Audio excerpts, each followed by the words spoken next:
Merhabalar, ben Aybüke Derin, kanalıma hoş geldiniz.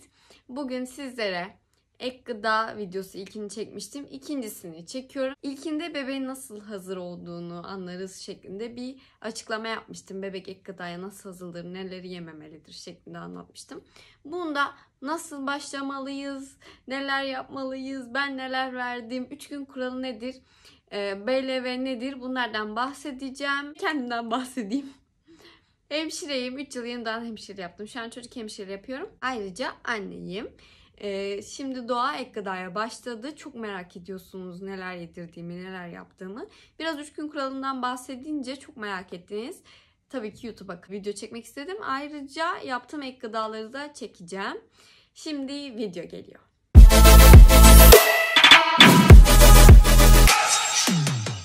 Önce bir ek gıdayı nasıl vermeliyiz ondan başlayayım. Nasıl vermeliyiz derken hani yöntemini reddetmemesi için neler yapmalıyız? Şimdi bebeğe ilk ek gıdayı vereceğiz diyelim. Öncelikle bizim de yemek yediğimiz bir sıra olmalı. Çünkü zaten bebek bizi taklit ediyor. Gülmemizi, oturmamızı, konuşmamızı yavaş yavaş bunları kodluyor ve uygulayacak. O yüzden yemek yememizi de taklit edeceği için ileride de yemek yeme alışkanlığı kazanması için ek gıdayı siz de yemek yerken vermelisiniz.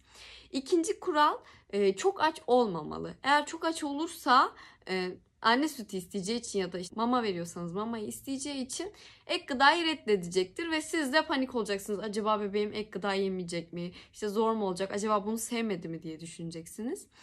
Üçüncüsü bebek diliyle itebilir verdiğiniz şeyleri. Çünkü ilk defa katı bir gıda alıyor. Onu diliyle çekmeyi bilmiyor. Emmeyi biliyor. O yüzden diliyle itebilir, bu sevmediği anlamına gelmiyor. Yavaş yavaş öğrenecek. Doğa da başta diliyle itiyordu. Şu an verdiğimde yutuyor. Kısaca bilgiler bu şekilde. Dediğim gibi bebeğinizin sizi taklit ettiğini unutmayın. İştahlı, siz de iştahlı olun. Onunla beraber yemekler yiyin. Yemek yerken mutlu olun. Bir de çok bir şey izletmemeye çalışın. Eğer bir şey izletirseniz sürekli yemek yerken bir şey izlemek isteyecek ve bunu kullanacaktır. Beraber onunla yemek yemelisiniz. Şimdi 3 gün kuralına geliyorum. 3 gün kuralı neden yapılıyor? Önce onu anlatayım. Sonra nedir onu anlatayım.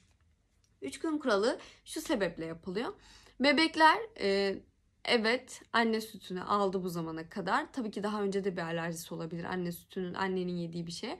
Ama şimdiye kadar anne sütüyle ilgili bir alerjisi olmadı bebeğin. Ve farklı gıdalar almaya başlıyor. Nelerle başladığını daha sonra anlatayım da herhangi bir gıda aldı. Diyelim ki havuç. Havucu yedi ama siz onun yanında başka bir şey de verdiyseniz, sallıyorum yoğurt ya da işte yumurta sarısı bir şey verdiyseniz buna hangisine alerjisi olduğunu bilemeyiz bebeğin. O yüzden her gıdayı önce tek tek deneyip daha sonrasında kombinleyerek, karıştırarak, muhallebiler yaparak, çorbalar yaparak verebilirsiniz.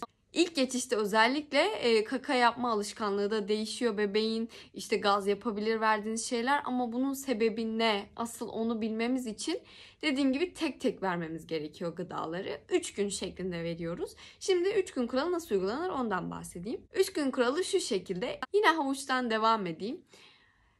Birinci gün 1 tatlı kaşığı, ikinci gün 2 tatlı kaşığı, üçüncü gün 3 tatlı kaşığı verdik. Baktık kabız olmadı, huzursuz olmadı bebeğimiz ya da işte bir kaşıntı, alerji, bir döküntü olmadı. Tamam, havuç cepte, havuçla ilgili bir sıkıntı yok. İkinci gün patates denediniz. Sonra yoğurt denediniz. Yine aynı şekilde birinci gün 1 kaşık, ikinci gün 2 kaşık, üçüncü gün 3 kaşık şeklinde.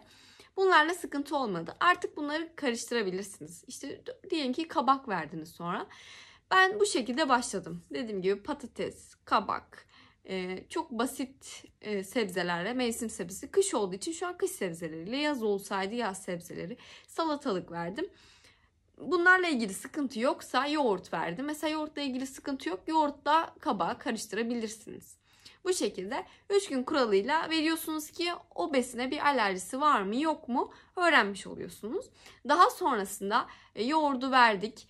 Yavaş yavaş muhallebilere geçebilirsiniz. Muhallebilerin içine irmik falan koyup karışımları çok seviyor bebekler. Yavaş yavaş irmikli karışımları deneyebilirsiniz. Pekmezle karıştırabilirsiniz böyle tatlanması için. 1 yaşa kadar zaten tuz, şeker, baharat, salça kesinlikle önerilmiyor. O yüzden bunları kullanmayacaksınız. Bebeğiniz için özel, ben öyle yaptım, öyle söyleyeyim. Bebeğiniz için özel gıdalar almanız gerekiyor. Özel yemekler yapmanız gerekiyor mutlaka. Yoğurt sürekli yapıyorum zaten. Yoğurt tarifleri de paylaşıyorum. Yoğurt nasıl yaptığımı profilime de, Instagram profilime de sabitliyorum. Bu arada Instagram'dan beni takip edin. Çünkü Instagram'da da çok güzel günlük yaptığım ek gıdaları paylaşıyorum. 3 gün kuralının netleştiğini düşünüyorum. Eğer 3 gün kuralı ile ilgili aklınızda bir şey kaldıysa aşağıya yorum olarak bırakın. Onlarla ilgili de cevap veririm. Bunun dışında BLV nedir? BLV yani Türkçesi şöyle: bebek liderliğinde beslenme. Siz bebeğe yedirmiyorsunuz, bebek kendisi yiyor gibi bir şey söyleyebilirim. Bu şekilde. Evet, bebek kendisi yiyor ama ben şu an mesela BLV yapıyor musun diye soruyorsanız hayır, BLV yapmıyorum.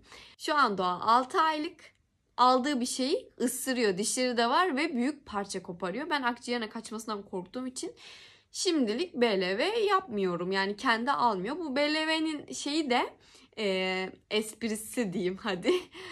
Olayı da bebeğin özgüvenli olması. Kendi yemeğimi kendim yiyorum. Bebeğin kendi yaptığı her şey ona özgüven sağlıyor.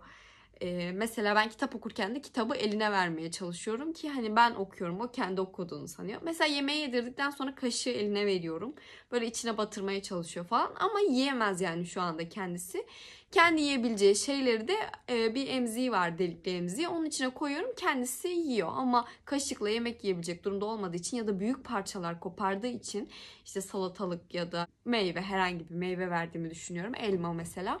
Büyük parçalar kopardığı için hiçbir şekilde ona güvenip veremiyorum. BLV yöntemiyle. Şu an normal püre yapıyorum.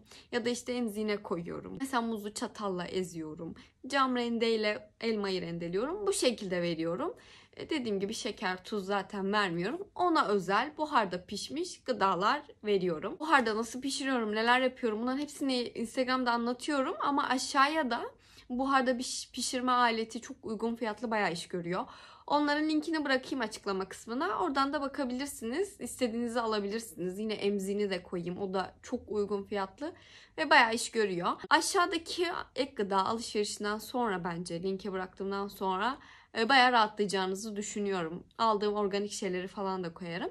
Bunun dışında su vermekten bahsedeyim. İlk 6 ay zaten sadece anne sütü alıyor.